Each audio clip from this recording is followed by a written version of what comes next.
नाजरीन आदाब, मैं हूं मुनज़्ज़ा शाह और आप देख रहे हैं प्रोग्राम जे के खास।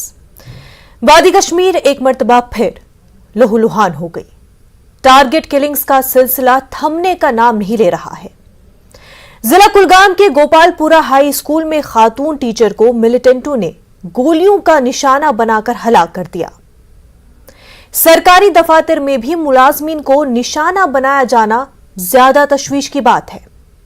हुकूमत की जानिब से वादी में तैनात माइग्रेंट मुलाजमीन और अक़लियती तबके के दीगर मुलाजमीन की सिक्योरिटी को यकीनी बनाने के दावे खोखले साबित हो रहे हैं। चंद रोज कबल ही राहुल भट्ट को एक सरकारी दफ्तर में हलाक करने के बाद डिविजनल इंतजामिया के अलावा खुद एलजी ने इन मुलाजमीन की सलामती को यकीनी बनाने की बात कही थी, मगर इसके चंद रोज बाद ही अब कुलगाम में सांबा से ताल्लुक रखने वाली रजनी नामी टीचर को हलाक किया गया। उधर माइग्रेंट कश्मीरी मुलाजमीन या पीएम पैकेज मुलाजमीन का एहतजाज भी कुछ मकामात पर जारी है। उनका कहना है कि अब यकीन दहानियों का नहीं, कुछ ठोस इक़दामात करने की जरूरत है। वो वादी से बाहर मुंतकिल करने की मांग पर डटे हुए हैं। हुकूमत के सामने अब न सिर्फ इन टारगेट किलिंग्स का बड़ा चैलेंज है, बल्कि माइग्रेंट मुलाजमीन के मुतालबात के हवाले से काबिल कबूल फैसले भी लेना होगा। नाज़रीन, प्रोग्राम जे के खास में आज इसी मौजू पर बात होगी।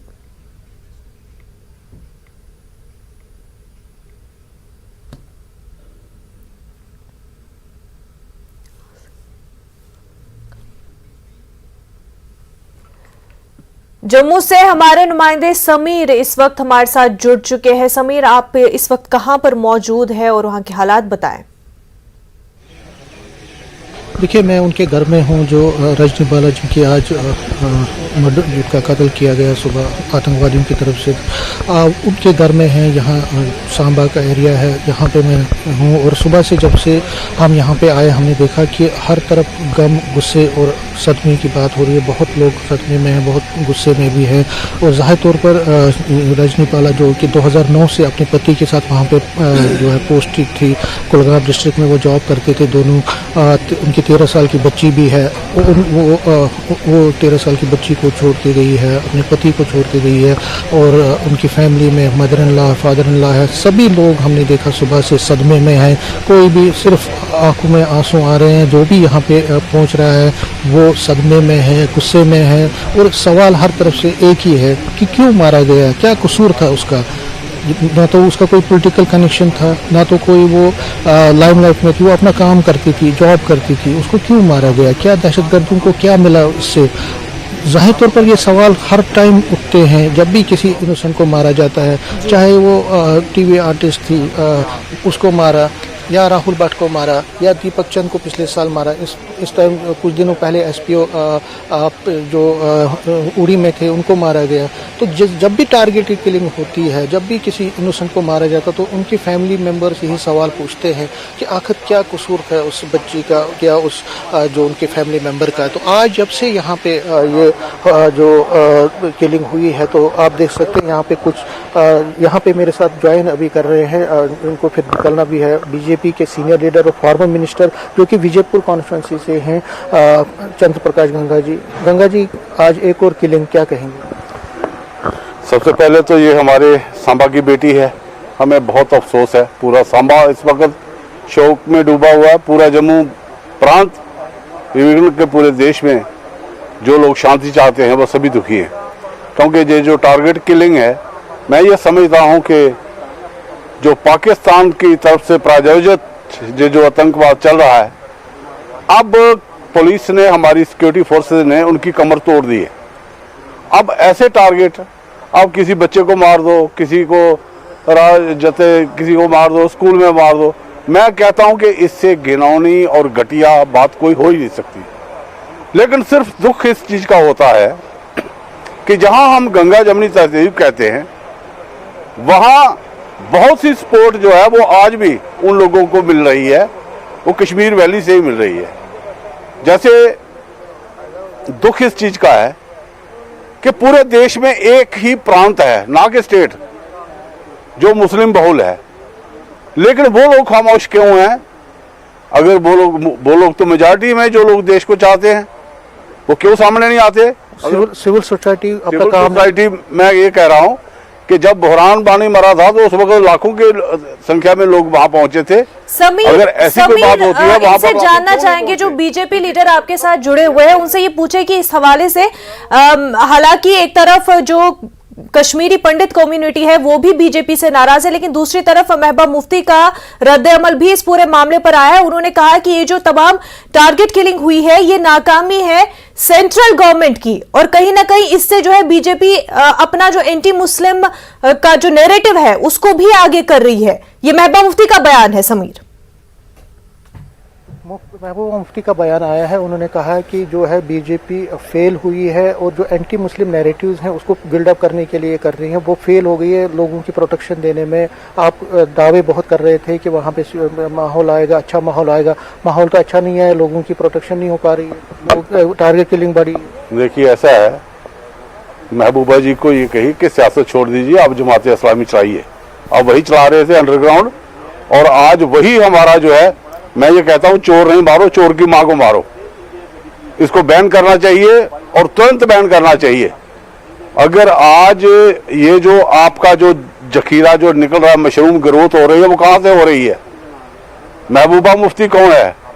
हर एक इंस्टीट्यूशन में उन्होंने जमात इस्लामी भर के रखी हुई है, और वही लोग जो हैं यहाँ पर कश्मीर में गड़बड़ करा रहे हैं। मैं बड़ी बारीकी से जानता हूँ, बड़े लोग हैं वहां पर, बड़े लोग अमन चैन से रहना चाहते हैं, बिजनेस करना चाहते हैं। वहाँ पे जो प्रोटेस्ट भी हो रहे हैं, कश्मीरी पंडित जो है वहाँ पे वो कह रहे हैं कि हमें प्रोटेक्शन मिल नहीं रही है, हमें जम्मू भेज दो, वही कह रही है, सारे अपोजिशन यही कह रही है। वो तो आप तो लोग हमेशा सपोर्ट मिलता था पंडित कम्युनिटी का। देखिए ऐसा है कि एब्रोगेशन ऑफ आर्टिकल 370 और 35A, ये जो वातावरण क्रिएट करने की कोशिश की जा रही है, मैं ये समझता हूं कि ये बहुत ही दुर्भाग्यपूर्ण है। अदरवाइज तो बड़ा सीधा सा इलाज है।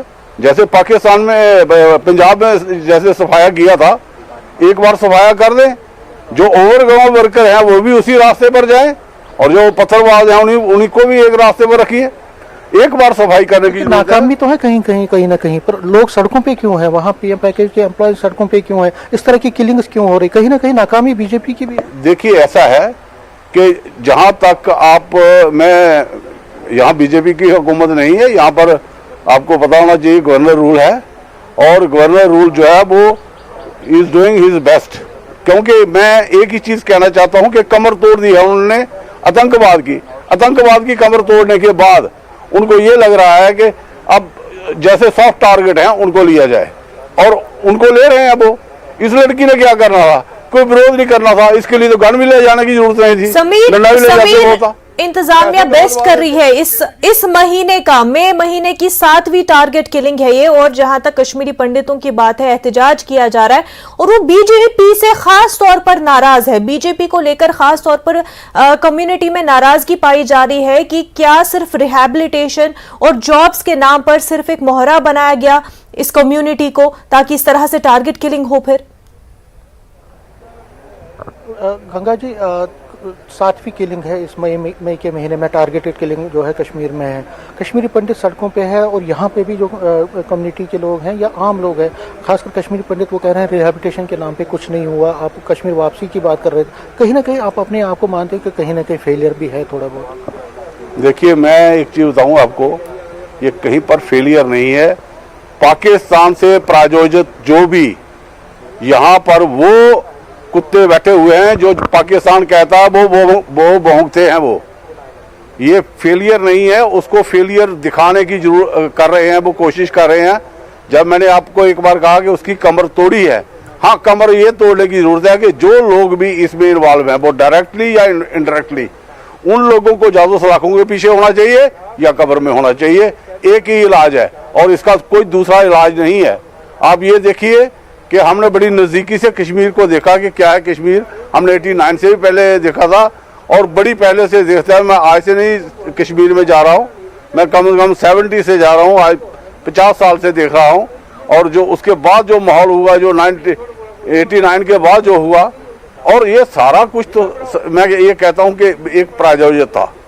जितना भी था, चाहे वो शेख अब्दुल्ला का टाइम आया, कैसे तब्दीलियां आई, कैसे कैसे सब कुछ बदला, कैसे फारूक अब्दुल्ला आया, कैसे उन्होंने वहाँ पर ट्रेनिंग कैंप लगाए, हर एक चीज़ को बड़ी नज़दीक से हमने देखा है। तो देख सकते हैं आपकी जी। जो बीजेपी है उनका अपना तर्क है, अपनी डिफेंस है, और वो कह रहे हैं कि जो पाकिस्तान की या पाकिस्तानी रिस्पॉन्स मिलिटेंसी की उसकी कमर तोड़ी गई है। लेकिन वाकई में जो ग्राउंड सिचुएशन ये है कि आज हर कोई इनसिक्योर महसूस करता है कश्मीर वैली में। माइनॉरिटीज़ खासकर आपने देखा सतीश सिंह की वहीं पे किलिंग हुई थी इसी कुलगाम डिस्ट्रिक्ट में, वहीं पे वनपुर एरिया में एक कश्मीरी पंडित की किलिंग हुई थी, कुछ दिनों पहले राहुल भट्ट की हुई, बडगाम में किलिंग हुई, आज इनकी किलिंग हुई है। तो लगातार किलिंग का सिलसिला हर जगह पे जारी है कश्मीर वैली में, और जाहिर तौर पर ये एक बहुत ही बड़ा सवालिया निशान उन क्लेम्स को लगाता है जिस तरह से बीजेपी के लीडर चंद्र प्रकाश गुप्ता ये कह रहे हैं कि 370 हटने के बाद हालात में बहुत बेहतरी आई है, मिलिटेंसी की कमर तोड़ी गई है। लेकिन बिल्कुल तशवीश की बात है समीर, और बार बार ये कहा जा रहा है कि अब सिचुएशन बेहतर है, मिलिटेंसी का खात्मा किया गया है, लेकिन हम जिस तरह से दीगर पॉलिटिकल लीडरान के बयान भी रद्द-ए-अमल भी देख रहे हैं, महबूबा मुफ्ती का कहना है कि नॉर्मलसी कहाँ है, ये दावे किए जा रहे हैं, हालांकि उन्होंने इस नॉर्मलसी को फेक नॉर्मलसी कहा है। हमारे साथ कुलगाम से हमारे नुमाइंदे ज़हूर भी जुड़ चुके हैं। कुलगाम में ये पूरा मामला पेश आया है। ज़हूर, कैसे हालात इस वक्त वहां पर?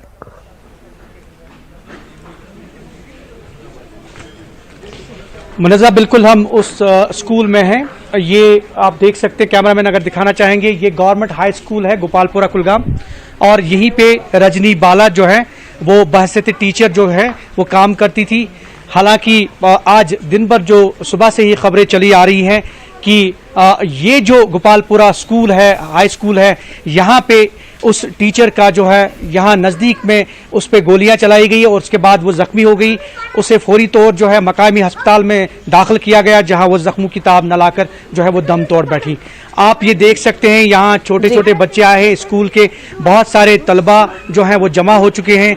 ये पूरा आप ये देख सकते हैं, ये मनाजिर, ये तस्वीर, और ये जो स्कूल है, ये स्कूल, यहाँ इस स्कूल में वो काम करती थी और यहाँ से चंद गज के फासले पे उसे जो है वो निशाना बनाया गया। बिल्कुल यहाँ कैमरामैन दिखा सकते हैं, बिल्कुल यहाँ चंद गज के फासले पे। और सुबह से यहाँ पे सिक्योरिटी जो थी, सिक्योरिटी सर्च ऑपरेशन जारी था, और अभी अभी यहाँ पे लोगों का जो है, और जो यहाँ मकामी स्कूल जो है, मकामी स्कूल, इस स्कूल में जो ज़ैर तलीम तलबा व तालिबात स्टूडेंट्स हैं उनका आना जाना शुरू हो गया है। हमारे साथ एक तालिब इल्म मौजूद है इसी स्कूल के। आपका नाम क्या है बेटा? फैजान हुसैन तेली। फैजान हुसैन, अच्छा फैजान, रजनी जो टीचर थी आपकी, कैसी थी और क्या पढ़ाती थी आपको? ये हमें हिस्ट्री पढ़ा रही थी, तो बहुत अच्छी मैडम है, और ये इंग्लिश भी पढ़ा रहे थे, हमारे साथ खेल रहे थे, और अब तक इसको किसी कुछ प्रॉब्लम नहीं हुई। आज इससे प्रॉब्लम है। अब तो सुबह जब स्कूल आए हमने लाइनर्स बनाए, हमने माइक निकाले अंदर से, और अब ये तो आ गई थी, यहाँ तक ये आ रही थी, हमने उसके पास नज़र डाली, पीछे तो थोड़ा ही टास हो गया, तो ये इसी से गिर गया। फिर उस्ताद वहीं पे पहुँच गए, फिर उसको उठा लिया, फिर हमें पता नहीं क्या हो गया हम उसके साथ। अच्छा फैजान, ये बताइए कि कितने साल से आपकी टीचर जो रजनी है वो यहाँ पढ़ाती थी? 5.5 साल से। अच्छा, तो उसका बिहेवियर, मतलब स्कूल के अंदर टीचर्स के या स्टूडेंट्स के साथ कैसा बिहेवियर था? बहुत अच्छा है, सबसे अच्छे मैडम तो यही थे। हमारे साथ खेल रहे थे, हमें खिला रहे थे, और अगर हमारे पास पैसे भी नहीं गए हमें दे रहे थे। सबसे अच्छी मैडम यही थी यहाँ पे। और बिल्कुल मुनज़्ज़ा, ये फैजान है, ये स्टूडेंट है यहाँ पे, और ये कह रहे थे कि बहुत ही काबिल ज़हीन और बहुत ही अच्छी मैडम थी और इनको बहुत अच्छे से तरीके से पढ़ाती थी।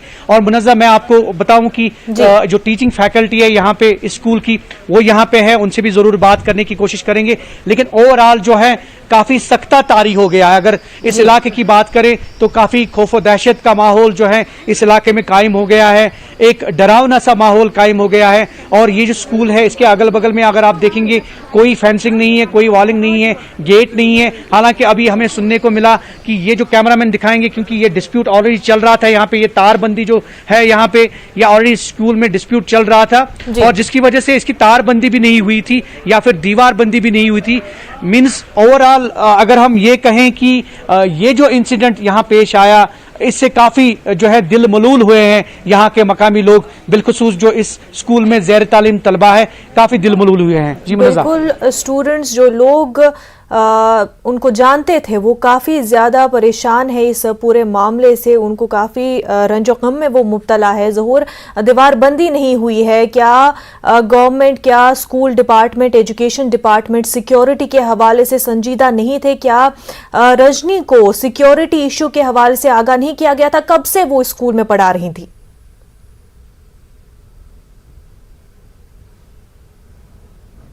यहाँ टीचिंग फैकल्टी से मालूम हुआ तो तकरीबन 5 साल से वो यहाँ पे पढ़ा रही थी। और अलमिया ये है और अफसोस की बात ये है कि आज ही उनका ट्रांसफर ऑर्डर जो है वो पहुंच गया था, लेकिन उससे केबल कि वो यहाँ से ट्रांसफर हो जाती तो वो इस दुनिया से ही चली गई। और जैसा कि यहाँ के प्रिंसिपल ने हमें बताया कि काफ़ी ज़हीन और काबिल टीचर थी। बिल्कुल, मैं कैमरामैन से कहूँगा कि हम ऊपर चलते हैं, कुछ टीचर से भी बात करने की कोशिश करेंगे। और मैं आपको बताऊँ मुनज़्ज़ा की अगर हम रजनी बाला की बात करें, जो उनका टीचिंग का बिहेवियर था वो बहुत ही अच्छा था। और जहां बच्चों ने हमें ये बताया कि बच्चे उससे काफ़ी खुश थे और यकीनी तौर पे जो उन्होंने यहाँ पे अपना काम अंजाम दिया, अपना पेशेवराना फ़राइज़ अंजाम दिए, वो काबिल सताइश है। और ये जो टीचिंग फैकल्टी है यहाँ की काफ़ी गमज़दा है। यहाँ के प्रिंसिपल से बात करने की कोशिश करेंगे हम ज़रूर। तो यहाँ देखिए, ये पूरी टीचिंग फैकल्टी है, ये काफ़ी गमज़दा है, ये काफ़ी दिलमलूल है। तो कोशिश हम करेंगे इनसे बाहर ही बात करने की, क्योंकि शायद हमारा नेटवर्क जो है काफ़ी कमज़ोर भी हो सकता है और शायद हम अच्छे मनाजिर या फिर पूरा इंटरव्यू जो यहाँ के का है वो दिखा नहीं पाएंगे, इसलिए हम बाहर ही इनसे बात करने की कोशिश करेंगे। सर, आपका खैर मकदम है, आप अपना थोड़ा नाम बताइए और आप गवर्नमेंट स्कूल में क्या है बहस? सर, मैं इंचार्ज हूँ इस स्कूल का, नाम है फयाज। ये फयाज साहब हैं, ये इंचार्ज हैं इस गवर्नमेंट हाई स्कूल के। फयाज साहब, ये बताइए कि रजनी जी जो हैं कैसे पेश वाकया आया? आपने पूरा ऑब्जर्व किया होगा, आप सुबह आए होंगे, तो पूरा थोड़ा सा हमारे नाजरीन को बताइए। सर, हमारे हार्ट इस वक्त चीर रहे हैं, हम बहुत परेशान हैं, बहुत शॉक में हैं मैं भी और मेरा सारा स्टाफ। मॉर्निंग असम्बली का टाइम हुआ था, हमने घंटी बजाई, बच्चे नीचे जमा हो गए लॉन में, हम नीचे जा रहे थे तो नीचे जाते हुए हमने आवाज़ सुनी एक जैसे कि कोई पटाखा फटा। हाँ, तो जब हम नीचे आ गए तो बच्चों ने शोर मचाया, वहाँ उनको नज़र पड़ी तो वहाँ पे हमने मैडम को गिरते देखा, वो पड़ी हुई थी वहाँ पे। तो हम बच्चों ने भी चलाना शुरू कर दिया, हमने भी शोर मचाना शुरू कर दिया। हमने कहा हेल्प हेल्प, और हमने इधर उधर दौड़ लगाई गाड़ी के लिए, ताकि हम हमने कोशिश की कि अगर वो बच सकी तो हम अपना फर्ज निभाने की कोशिश करेंगे। तो अब हमारे सर गए, इन्होंने गाड़ी लाई, हमने उसको बिठाया गाड़ी में तो ले गया। अच्छा, उसके बाद मुनज़्ज़ा, जैसे कि फयाज साहब ने कहा, ये कुछ फयाज साहब के शर्ट पे ब्लड स्टेन्स हैं, ये दिखाने की कोशिश करेंगे। कैमरामैन से मैं कहूंगा, ये देखिए मुनज़्ज़ा, पूरा ब्लड स्टेन्स हैं। इन्होंने उनको गोद में उठाया और गोद में उठाने के बाद जो है हॉस्पिटल ले गए। ये फयाज साहब की कमीज है, ये इनकी शर्ट पे ब्लड स्टेन्स हैं, ये देखिए, शायद हमारे नाजरीन इस वक्त देख रहे होंगे, ब्लड स्टेन्स हैं। खुद फयाज साहब ने उनको गोद में उठाया और यहाँ से फिर मकामी अस्पताल, पूरा स्टाफ जो है अभी गमजदा है। पूरे स्टाफ ने कोशिश की कि उसकी जान बच जाए, अस्पताल उनको जल्द से जल्द पहुंचाया। अच्छा, ये बताइए कि सुनने में आया कि आज उनकी ट्रांसफर थी शायद, तो उसके बारे में थोड़ा सा बताइए। सर, ये तो एनुअल ट्रांसफर ड्राइव चल रहा था, उसमें उसने अप्लाई किया था, तो आज उनका नाम आया था उसमें। उनके शवर भी काम करते हैं मिरामा मिडल स्कूल में। उन दोनों ने ऑप्शन दी थी कि हमें चवलगाम स्कूल में हमारी पोस्टिंग करवाए, तो आज उनका नाम निकला था उसमें। वो तो हमारे वीडियो ग्रुप में आया वो ऑर्डर, तो मैंने उसी टाइम उसको पर्सनली उसके नंबर पर डाला खुशखबरी देने के लिए। तो सुबह ही ये आज ही निकला था वो। और बिल्कुल मुनज़्ज़ा, आज ही ऑर्डर निकला था, दोनों मियाँ बीवी का ऑर्डर निकला था और मकामी स्कूल में वो जाने वाले थे, लेकिन अनफॉर्चुनेटली दिस इंसिडेंट हैपेंड और ये उनका जो है बिल्कुल स्कूल के अहाते में उनका कत्ल हुआ, गोली मारकर उनकी हत्या कर दी गई। और अगर हम स्टाफ की बात करें, ज़हूर 5 साल रजनी जी ने वहां पर पढ़ाया है, क्या 5 साल में कभी उन्हें कोई दिक्कत हुई? क्या स्टाफ से कुछ मालूम हो सकता है? क्या 5 साल में उन्हें कोई ऐसी कोई परेशानी हुई थी, या फिर कोई उनको इंफॉर्मेशन मिली हो या ऐसा कुछ उनको आगाह किया गया हो? इनपुट मिला, बिल्कुल। तो भैया साहब, क्या 5 साल के अंदर कोई इनपुट मिला उनको, या किसी तरह की परेशानी उनको हायल हुई कि वो यहाँ काम करना नहीं चाहती है, यहाँ से ट्रांसफर होना चाहती है? कभी नहीं। लेकिन जो ये इंसिडेंट्स हुए ना, कभी कभी यहाँ पे नीचे टारगेट किलिंग्स वगैरह, टारगेट किलिंग्स जब से हो गई तो तब से उसमें भी थोड़ी परेशानी पैदा हो गई। हाँ, तो ये तो अनसर्टेनिटी का माहौल जो है ना, अनसर्टेनिटी के माहौल में कोई भी अपने आप को सिक्योर फील करता है। हम सभी अपने आप को इनसिक्योर फील करते हैं। बिल्कुल। हम तो उसको अपने से अलग नहीं समझते थे, आज उसकी हत्या हो गई, कल हमारी भी हो सकती है। हम अपने आप को भी इनसिक्योर आप महसूस करते हैं। और बिल्कुल मनजा, यहाँ फयाज साहब का ये कहना है, जो इंचार्ज यहाँ पे स्कूल में है, इनका ये कहना है कि इनसिक्योर, एवरीबॉडी इज इनसिक्योर, बिल्कुल ज़हूर इनसिक्योर जो है सभी महसूस कर रहे हैं। सिविलियन किलिंग्स जो है वो सबकी हो रही है। यहाँ पर टारगेटिंग किलिंग माइनॉरिटी की भी अगर हम देख रहे हैं, कश्मीरी पंडित्स की, तो अमरीन की भी हमने देखी है, कई पुलिसमैन, कश्मीरी मुस्लिम पुलिसमैन जिनकी टारगेटिंग किलिंग हो रही है। तो इनसिक्योर सभी महसूस कर रहे हैं। श्रीनगर से हमारे नुमाइंदे परवेज हमारे साथ जुड़ चुके हैं। परवेज, ये मामला होने से कुछ देर पहले ही एनकाउंटर हुआ पुलवामा में, जिसमें 2 मिलिटेंट हलाक हुए, जिसमें से एक शाहिद का ताल्लुक बता रहे थे कि इन्वॉल्वमेंट थी, जो इससे पहले 2 सिविलियंस मारे गए थे उसमें। तो एक तरफ कार्रवाइयां हो रही है, एक्शन हो रहा है, अभी भी जो बताया जा रहा है पुलिस की जानिब से कि जो भी मिलिटेंट इन्वॉल्व होंगे उनको पहचाना जाएगा, उनको न्यूट्रलाइज किया जाएगा, पर यह काफी है। जो लोग डरे हुए हैं, क्या उनसे, इन बयानों से या फिर जो बाद में एक्शन हो रहे हैं उससे उनको कोई राहत मिलेगी?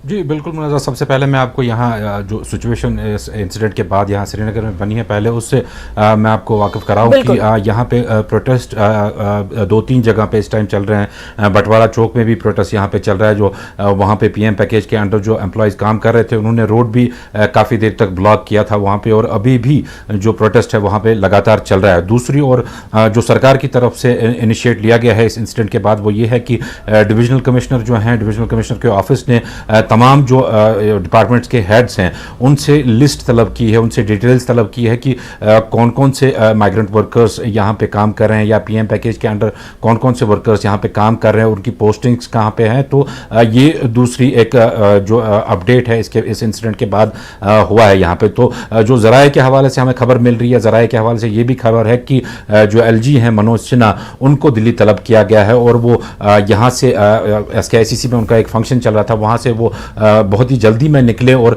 एयरपोर्ट की तरफ वो भी रवाना हो गए हैं। तो शायद दिल्ली में भी इसके चलते जो है इस हवाले से मीटिंग होगी। जहां तक आपने सवाल पूछा कि जो मिलिटेंट्स को न्यूट्रलाइज किया जा रहा है इंसिडेंट्स के बाद, बिल्कुल सही बात है। ये जो कार्रवाइयां हैं पुलिस की तरफ से वो लगातार जारी है, लेकिन मुनाज़ा यहाँ पे हमने समझना पड़ेगा कि ये मिलिटेंसी का जो एक शिफ्ट हुआ है, ये जो 90s में हमने मिलिटेंसी देखी, ये वो वाली मिलिटेंसी नहीं है जहाँ पे सिक्योरिटी फोर्सेस पे अटैक्स हुआ करते थे, जहाँ पे फिदाइन हमले हुआ करते थे जो 2-2, 3-3 दिन चलते थे।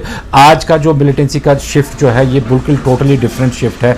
आज OGW से ज़्यादा काम लिया जाता है। मिलिटेंट्स खुद सामने आके सिर्फ वो इंस्ट्रक्ट करते हैं, लेकिन जो हकीकतन जो कार्रवाई होती है वो OGWs की तरफ से होती है, जिनको पिस्टल्स दिए जाते हैं, हैंड ग्रेनेड्स दिए जाते हैं। दिन में वो अपना काम करते हैं, नॉर्मल अपना जो बिजी होते हैं, कोई स्टूडेंट होता है, कोई किसी जगह ट्रेनिंग कर रहा होता है, या कोई मिस्त्री का काम कर रहा होता है, लेकिन जब उसको कोई कार्रवाई अंजाम देनी होती है तो वो कार्रवाई उस टाइम अंजाम देता है। दूसरा जो यहाँ पे मुद्दा उठ के आया है वो ये है कि इन जो इंसिडेंट्स हैं इनको पॉलिटिसाइज नहीं करना चाहिए। जैसे कि कुछ लीडर्स इसको कम्युनल एंगल देना चाहते हैं, कम्युनल रंग देना चाहते हैं, जो कि हकीकत में वैसी बात नहीं है। यहाँ पे अगर हम ग्राफ देखें तो यहाँ पे सिर्फ हिंदू जो टारगेट किलिंग्स हुई हैं, बल्कि सिख जो सुपिंदर कौर थे, यहाँ पे एक टीचर लास्ट ईयर अक्टूबर में, उसको भी उसके ही स्कूल में मारा गया।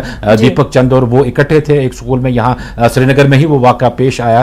तो वो सिख कम्युनिटी से बिलोंग करती है। हाल ही में आपने देखा होगा टीवी आर्टिस्ट अमरीन भट्ट जो है उसको मारा गया मिलिटेंट्स की तरफ से। उससे पहले जो सैफुल्लाह कादरी हैं SPO थे, वो अपनी बेटी के साथ जा रहे थे, उसको मारा गया और उसकी बेटी को जख्मी कर दिया गया। उसके बाद मुदस्सिर जो उड़ी के जो SPO हैं उनको मारा गया। तो तो कुल मिला के देखें, इसको सिलेक्टेड किलिंग नहीं कहा जा सकता है, जैसा कि कुछ पॉलिटिकल लीडर्स उसको रंग देने की कोशिश कर रहे हैं। और ऐसा सही भी नहीं है कि जो मेजॉरिटी कम्युनिटी हो उसको पूरी तरह से जिम्मेवार ठहराया जाए इस हवाले से, क्योंकि हमने देखा कंडेमिनेशंस होती हैं, प्रोटेस्ट यहाँ के जो मेजॉरिटी कम्युनिटी के हैं वो उसके खिलाफ एहतजाज करते हैं। यहाँ पे रोजाना जब भी कोई किलिंग होती है शाम को जो एहतजाज हैं, साइलेंट प्रोटेस्ट वगैरह, उनका सिलसिला जारी है। चाहे हम सोशल नेटवर्किंग साइट्स पे देखें तो वहाँ पे भी लगातार जो है इसकी मजम्मत होती रहती है। कोई इन किलिंग्स में खुश नहीं है, कोई इन किलिंग्स से ये कोई मजे नहीं ले रहा है, लेकिन ये जरूर है कि पॉलिटिसाइज नहीं करना चाहिए इसको। कोई पॉलिटिकल लीडर इसको मुस्लिम कार्ड खेलता है तो कोई पॉलिटिकल लीडर जो है वो हिंदू कार्ड खेलता है, या रीजनल डिवाइड करता है, जम्मू वर्सेस कश्मीर या कश्मीर वर्सेस जम्मू करता है। तो ऐसी चीज़ें नहीं होनी चाहिए। हमें ये बात दिमाग में रखनी चाहिए कि ये मिलिटेंट्स हैं, ये क्योंकि मिलिटेंसी में काफ़ी झुकाव आया है, काफ़ी जो टॉप कमांडर्स हैं इनके हैं उनको मारा गया है, और मिलिटेंसी भी का ग्राफ भी जो है वो काफ़ी कम हो गया। तो आज के दौर में जो है इन्होंने अपना शिफ्ट कर दिया है, और जो सॉफ्ट टारगेट्स हैं उनको टारगेट किया जा रहा है, चाहे वो हिंदू हो या फिर चाहे मुसलमान हो। ये बिल्कुल परवेज, यहाँ पर हम देख रहे हैं जो ये टारगेटेड किलिंग्स है ये सिर्फ स्पेसिफिक एक माइनॉरिटी तबके का नहीं हो रहा है, माइनॉरिटीज भी इसमें टारगेट हो रही हैं। यहाँ पर कश्मीरी पंडित कम्युनिटी भी इसमें टारगेट हो रही है, और कश्मीरी मुस्लिम्स को भी टारगेट किलिंग्स में मारा जा रहा है। तो तमाम तर लोग यहाँ पर स्पेसिफिक किसी कम्युनिटी को नहीं ब्लेम किया जा सकता है, क्योंकि सभी के सभी इसमें इन्वॉल्व है, सभी के सभी जो है इसमें अफेक्ट हो रहे हैं और कंसर्न्ड है। ऐसे में पॉलिटिसाइज करना और ये कहना कि कोई एक कम्युनिटी इससे खुश होगी या कोई एक कम्युनिटी इसमें साथ दे रही होगी, ये बहुत ही गलत है। ये काम जो सियासतदान कर रहे हैं वो अपनी सियासी रोटियां सेकने के लिए कर रहे हैं, लेकिन यहाँ पर सब के सभी लोग जो वादी कश्मीर के, जम्मू कश्मीर के लोग हैं, सभी इससे काफी ज्यादा मुतासिर हो रहे हैं। हम मजीद इस पर बात करेंगे, आप तीनों हमारे साथ बने रहिए, समीर, जहूर और परवेज। एक छोटा सा ब्रेक लेंगे, जल्द होंगे हाजिर।